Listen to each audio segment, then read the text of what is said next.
Bharatiya Janata party ने अजमेर दक्षिण विधानसभा क्षेत्र से विधायक अनीता बघेल को 5वीं बार टिकट देकर अपना उम्मीदवार बनाया है। विजयदशमी के अवसर पर विधायक अनीता बघेल ने 9 नंबर पेट्रोल पंप स्थित टोरंटो पैलेस में कार्यकर्ताओं के साथ मीटिंग लेकर अपने चुनावी प्रचार का शंखनाद किया। सैकड़ों की तादाद में कार्यकर्ता बैठक स्थल पर पहुंचे, जहां जिलाध्यक्ष रमेश सोनी सहित कई वरिष्ठ नेताओं ने उन्हें संबोधित किया। मीटिंग के दौरान रमेश सोनी के आह्वान पर कार्यकर्ताओं ने भारत माता की जय के नारे भी लगाए। इस दौरान मीडिया से बातचीत करते हुए विधायक अनीता बघेल ने पार्टी का आभार जताते हुए कहा कि पार्टी ने उन पर लगातार 5वीं बार भरोसा जताते हुए उन्हें विधायक पद के लिए टिकट दिया है। इस बार भी वे पूरे जोश के साथ मैदान में उतर रही हैं और प्रधानमंत्री नरेंद्र मोदी के मार्गदर्शन में अजमेर दक्षिण विधानसभा क्षेत्र में भी भाजपा कार्यकर्ता जीत का परचम लहराएंगे। इस दौरान उन्होंने प्रदेश की कांग्रेस सरकार को भी जमकर आड़े हाथों लिया। उन्होंने कहा कि कांग्रेस के शासनकाल में महिलाएं सुरक्षित नहीं हैं, किसानों को कर्ज माफ़ी नहीं मिली, पेपर लीक की वजह से युवाओं का भविष्य भी अंधकार में है।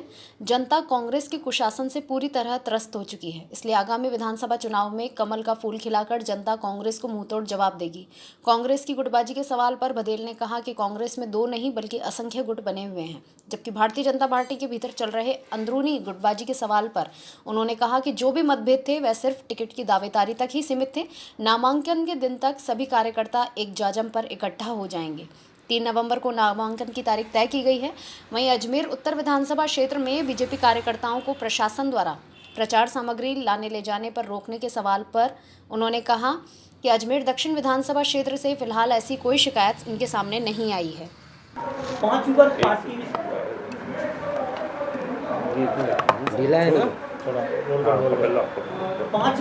ने आपके ऊपर विश्वास जताया है। क्या कुछ खास मुद्दे इस बार रहने वाले हैं, क्योंकि क्षेत्र आपका पुराना है, यहाँ पर आपने बहुत काम किया। देखिए, सबसे पहले तो मैं पार्टी नेतृत्व का आभार व्यक्त करती हूँ, उनको धन्यवाद देती हूँ कि उन्होंने 5वीं बार भी मुझ में विश्वास व्यक्त किया है। दूसरी बात जो कहना चाहती हूँ वो ये कहना चाहती हूँ कि प्रदेश में 5 साल तक कांग्रेस की सरकार रही है और हमने इस प्रदेश में भ्रष्टाचार की जड़ें कितनी गहरी हो गई हैं कांग्रेस के शासनकाल में, यह हमने देखा है ना। बेरोजगार दर दर की ठोकरें खाने को मजबूर है। महिला सुरक्षा को लेकर के जब हम बात करते हैं तो महिलाएं भयभीत हैं, ना तो सड़क पर, ना घर पर, ना हॉस्पिटल में, ना थाने पर। महिलाएं कहीं पर भी सुरक्षित नहीं हैं और विशेषकर बच्चियों के साथ जो बलात्कार की घटनाएं रोज़ हो रही हैं, उससे महसूस होता है कि प्रदेश में जंगल राज है। युवाओं को कोई रोज़गार नहीं है।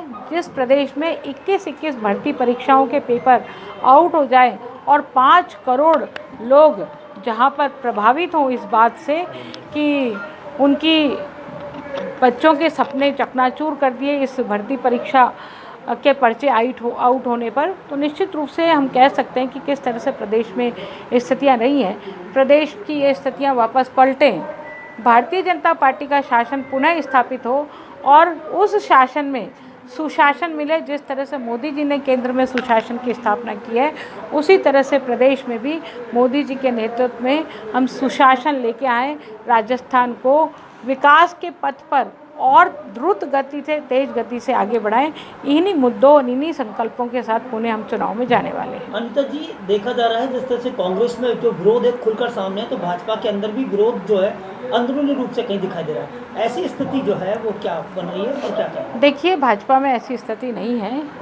जो विरोध है वो चुनाव के टिकट तक का विरोध था और टिकट के बाद सब स्थितियाँ सामान्य हो जाएंगी। अभी नामांकन भरने से पहले सब एक जाजम पर साथ आने वाले हैं।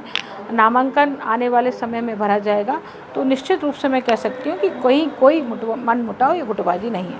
मैडम, 2 गुट हो चुके हैं कांग्रेस के, क्या स्थिति का फायदा मिलेगा आप लोगों को? देखिए, कांग्रेस की तो मैं हमेशा से ही ये बात करती हूँ, कांग्रेस में 2 गुट नहीं है, बहुत गुट है कांग्रेस में। कांग्रेस हमेशा से बिखरी हुई है। कांग्रेस का संगठन, आज तक कांग्रेस अजमेर में अपने संगठन का निर्माण नहीं कर पाया। कोई संगठन नाम की कोई चीज़ यहाँ नहीं है।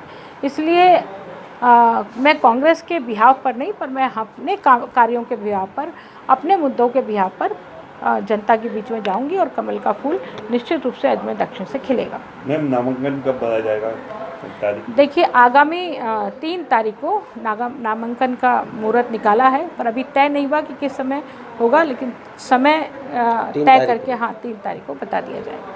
जिस तरह से अजमेर उत्तर विधानसभा क्षेत्र में ये कंप्लेंट्स आ रही है कि बीजेपी कार्यकर्ताओं को प्रचार प्रसार से रोका जा रहा है, क्या आपको भी अपने कार्यकर्ताओं की तरफ से दक्षिण विधानसभा क्षेत्र में ऐसी कुछ शिकायत? नहीं, ऐसी कोई शिकायत नहीं है। और भारतीय जनता पार्टी का कार्यकर्ता लगातार अपना संपर्क में है, अपने कार्यक्रम में है, और पन्ना प्रमुख तक हमारी संरचना हुई है और वहाँ तक हमारा संपर्क है।